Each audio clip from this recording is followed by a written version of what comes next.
जालना शहरात अहिल्यादेवी होळकर यांची जयंती उत्साहात साजरी। आमदार अर्जुन खोतकर जिल्हाधिकाऱ्यांसह अनेक मान्यवर उपस्थित।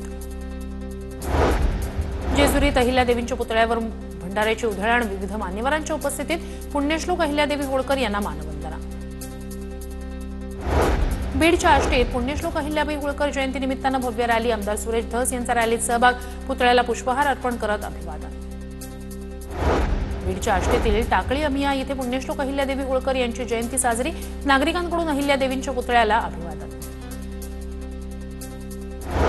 सोलापूरच्या करमाळ्यात पुण्यश्लोक अहिल्यादेवी होळकर यांची जयंती साजरी। महिलांकडून अहिल्यादेवी होळकरांना अभिवादन। अहिल्यादेवी होळकर यांच्या पुतळ्यावर भंडारा उधळत अभिवादन। सांगलीत पुण्यश्लोक अहिल्यादेवी होळकर यांची विश्वविक्रमी रांगोळी साकारली। रांगोळीकार मुजावर यांनी माजी महापौर संगीता खोत फाउंडेशनच्या माध्यमातून 60 बाय 80 फुटांची रांगोळी साकारली।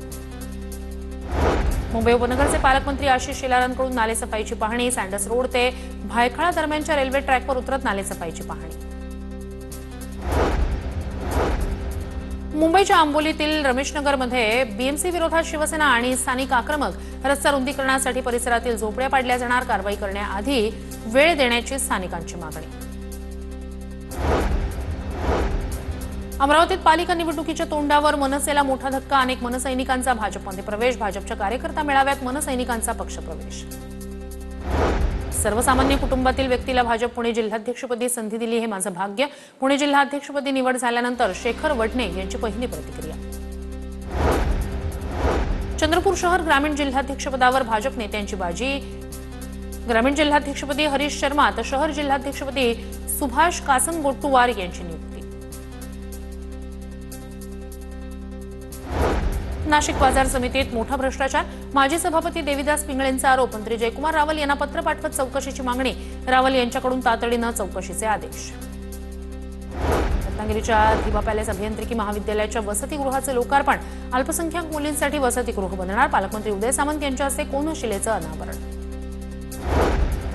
रत्नागिरीत पत्रकार कार्यशाळेचं उदय सामंतांच्या हस्ते उद्घाटन। ठाणे, नवी मुंबई, रत्नागिरी, रायगड आणि सिंधुदुर्गमधील पत्रकारांची कार्यशाळेत उपस्थिती। 2 दिवस कार्यशाळा चालणार। महाडमध्ये आमदार भरत गोगावले यांच्या हस्ते उपजिल्हा रुग्णालयाच्या इमारतीचं भूमिपूजन।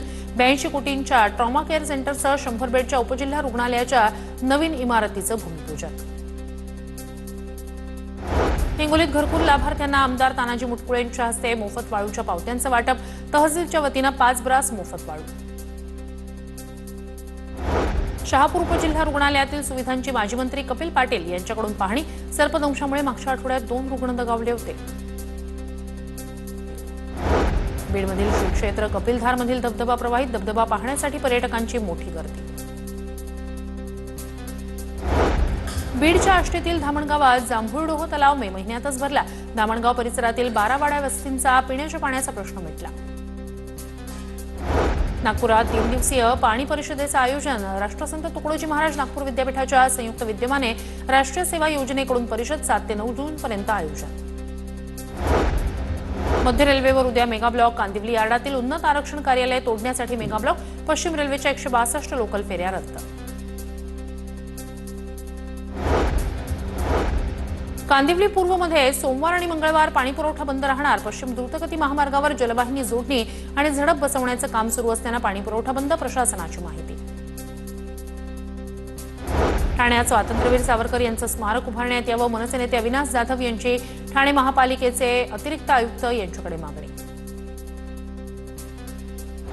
पुणे शहरात मेट्रो प्रकल्पाला गती मिळणार। मंत्री मुरलीधर मोहोळ यांची केंद्रीय मंत्री मनोहरलाल खट्टर यांच्याशी मेट्रो विस्तारीकरणाबाबत चर्चा। मेट्रो विस्तारीकरणाला गती देण्याची मोहोळ यांची मागणी। पदव्युत्तर वैद्यकीय अभ्यासक्रमासाठी 15 जून रोजी घेण्यात येणारी प्रवेश परीक्षा एकाच सत्रात घ्यावी। सर्वोच्च न्यायालयाचे आदेश। 2 सत्रात परीक्षा घेतली तर गोंधळ होईल, न्यायालयाचं म्हणणं।